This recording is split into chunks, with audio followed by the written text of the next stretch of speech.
this video we're going to talk about the Spanish Grand Prix that happened a couple of days ago. I don't know why I went off in turn 4 and suddenly I just completely lost the rear.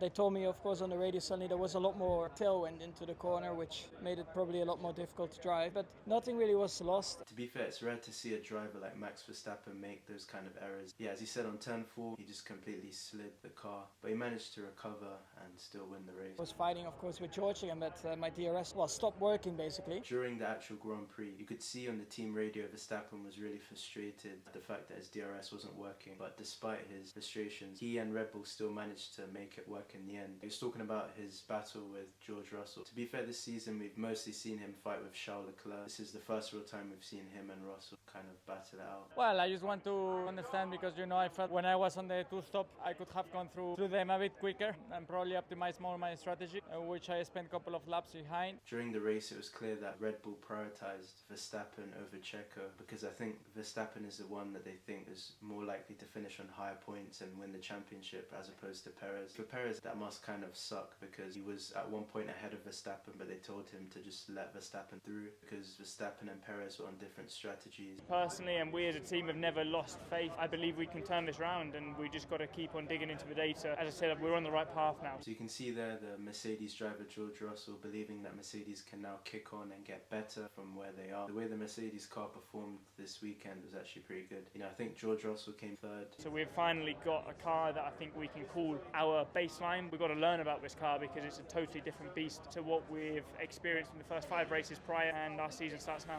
To be fair, that Mercedes in the last 5 races before the Spanish Grand Prix was pretty terrible. It had a lot of porpoising issues and both Mercedes drivers George Russell and Lewis Hamilton struggled to make the most of that car. These cars are very sensitive to the wind. Probably I was caught out by a gust of wind, and in that corner entry there was a lot of tailwind, especially at the beginning of the race. Probably Max suffered something similar, and yeah, it's difficult to react to that, but it's how it goes sometimes. Carlos Sainz also spun out at turn 4 due to the same reason as Max, the tailwind. So it just goes to show, obviously operating and handling a Formula 1 car is obviously not the easiest thing. There was a point where I was in no man's land. I didn't think it was possible to even catch the guys and even get back into the race. I was 30 seconds adrift, but somehow managed to get a lot further than they thought. So yeah, we just didn't give up. After Hamilton collided with Kevin Magnussen, fell back to 19th, but he still managed to somehow find his way back up to 5th after his collision with Magnussen. The fact that he managed to launch that fight back was insane. It just kind of shows how far Mercedes have come this season. If he didn't fall back to 19th